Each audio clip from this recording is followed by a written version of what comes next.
இதோ சீராக அமர்ந்திருக்கு சீர் சபை. இந்த சபைக்கு பேர் என்ன? சீராக அமர்ந்திருக்கு சீர் சபை. இந்த சீர் சபையில ஆணாக பிறந்த ஆண்மார்களும் பெண்ணாக பிறந்த தாய்மார்களும் கடல் அலை போல் சூழ்ந்திருக்கிறாங்க. ஆமாங்க. எப்படி சூழ்ந்திருக்காங்க?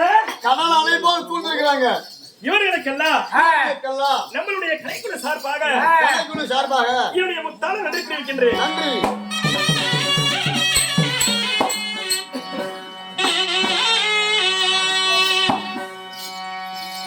இந்த தீப ஒளியும் அரங்கேற்ற மேடையும் எதற்காக இந்த நிகழ்ச்சி, எதற்காக இந்த கூட்டம்? ஓ, என்ன கும்பலு? ஆமா, அப்படின்னு கேக்குறீங்க. இங்க கூத்தாடி இருந்தாலும் உட்கார்ந்துருக்காங்க. நாடகம் நடக்குது. ஆமாங்க. அதெல்லாம் பார்க்கட்டும். இதற்காக இந்த நிகழ்ச்சி, இதற்காக இந்த நாடகம். உலக மாதாவை வெளிவரக்கூடிய ஓம் சக்தி அந்த அம்மனுடைய பண்டிகை முன்னிட்டு, அக்கினி திருவிழாவை முன்னிட்டு இன்றைக்கு ஓர் இரவு நாடகம் அரங்கேற்றம் பண்றாங்க. ஓம் சக்தி. ஆமா.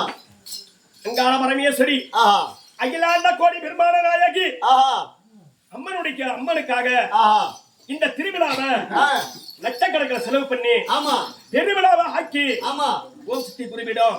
இன்றைக்கு வரக்கூடிய மக்களுக்கு யார் எதை கேட்டாலும் இல்லங்காத அள்ளி கொடுத்து இன்றைக்கு இந்த நிகழ்ச்சி வந்து அமோகலமா நடக்குது. ஆமாங்க. அதற்காக எவ்வளவோ நிகழ்ச்சி வச்சாலும் ஆதியில ஆனது ஐதீகமான தெருக்கூத்து நாடக கலைய வைக்க வேண்டும் என்று இன்றைக்கு எவ்வளவு செலவு பண்ணாலும் நம்மளுடைய நாடகத்துக்காக 25,000 சம்பளத்தை கொடுத்து நம்மளுடைய நாடகத்தை இன்றைக்கு அரங்கேற்றம் பண்ணிருக்காங்க. ஆமாங்க. என்ன நாடகம்? இன்றைக்கு நடத்தக்கூடிய நாடகம் பெரியாண்டிச்சம்மன் பிறப்பு அப்படின்னு சொல்லக்கூடிய நாடகத்தை இங்க நடத்த வந்திருக்கிறோம்.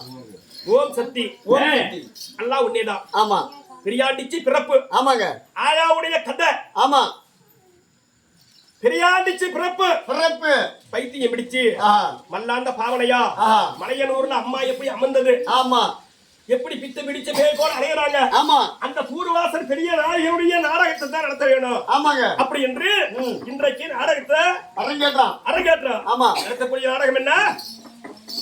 இப்ப சொன்ன நாடகம் பெரியாண்டிச்சி பிறப்பு. ஆமாங்க. ஓம் சக்தி.